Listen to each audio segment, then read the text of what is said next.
visiting me today again from Handle It Handbags. And I'm glad you visited with us also because that's most important. We're coming to you, as you probably know, we show you women bags, handbags, leather bags. Leather bags that named in honor of women of color because we've been so successful in life. We want you, possibly, please do, subscribe.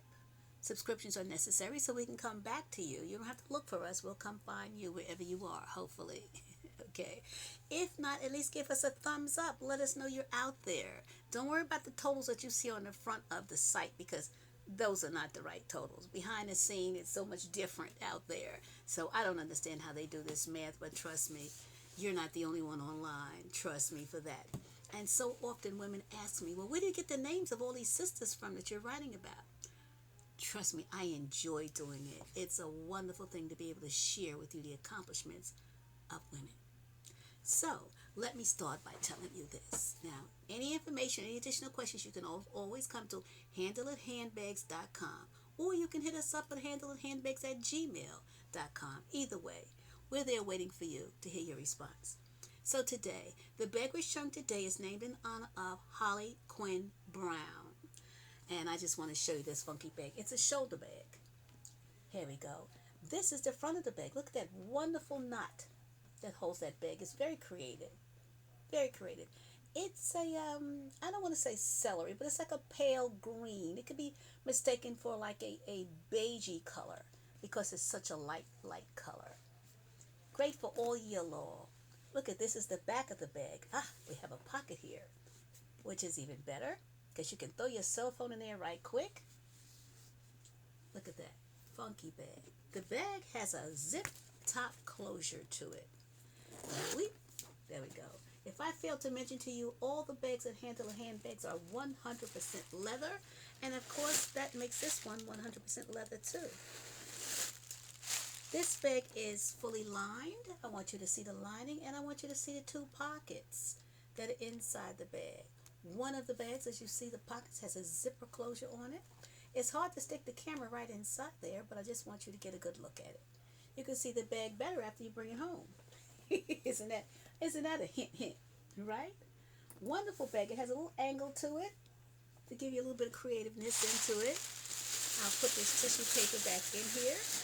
Keep her stuffed until you pick her up, or until she gets delivered to your door. Whichever one. She's not picky. She travels light. It is a shoulder bag.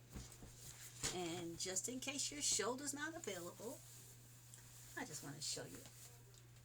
See this attractive bag? She can hang with you. Yes, she can.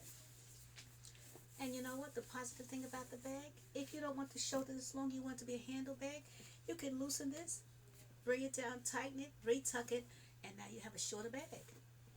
Then you can use it as a handbag if you choose to. That's your choice.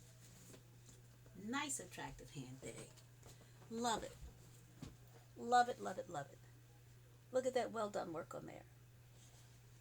Your zipper front, your back, your bottom. And briefly, I'll tell you who this is named in honor of. The sister goes by the name of Holly Quinn Brown. She happens to be a teacher. She was, past tense, a teacher, writer, and a women's activist. The one thing I want you to pay attention to that I'm going to share with you today is the fact that look at the years that she made her accomplishments at. Now, she was born on the 10th of March in 1850 in Pittsburgh, Pennsylvania. She's a daughter of former slaves who in 1864 migrated to Ontario, Canada. The Brown family returned to the United States in 1870, settling in Wilberforce, Ohio. And Brown attended Wilberforce College and received a degree in 1873. She then taught in Freedom Schools in Mississippi before moving to Columbia, South Carolina in 1875, where she served briefly as instructor of the city's public schools. Brown then taught at Atlanta at Allen University between 1875 and 1885. And then for the next 2 years, which is 1885 to 1887, she served as the dean of the university. Now, Brown also served as the dean of women at Tuskegee Institute during the 1892 to 1893 school year.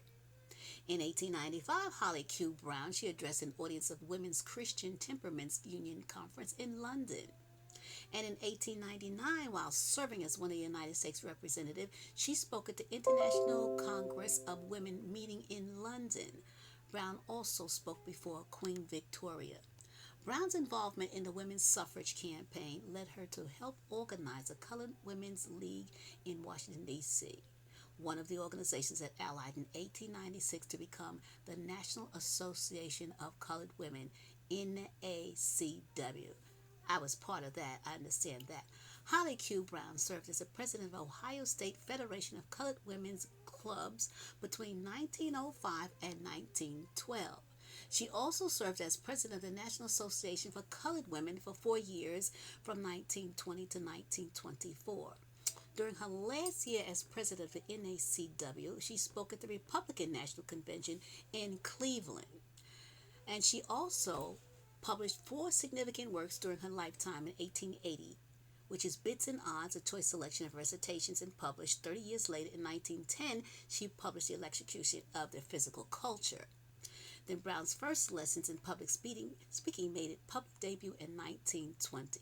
By 1926, her book Homespun Heroines and Other Women of Distinction appeared. This work profiled the leading African American women of the era and became her first popular work. Holly Quinn Brown died in Wilberforce, Ohio in 1949. I'm here to simply say once again, who said women and women of color are not proud sisters, are not successful, are not the ones who carried this country, started this country, brought this country here, okay? Let's get funky and tell the truth. We were well educated from day one. Don't play with us. We'll outsmart you. Anyway, just wanted to share that with you, just as well as I want to share this wonderful handbag with you. And she'd be so proud to know that today such a wonderful handbag is named in honor of her. We support her. We support her ways, her duties, her success, and definitely her accomplishments. www.handleithandbags.com. We're hoping you have a wonderful remainder of the day and come see us again very soon. Take care.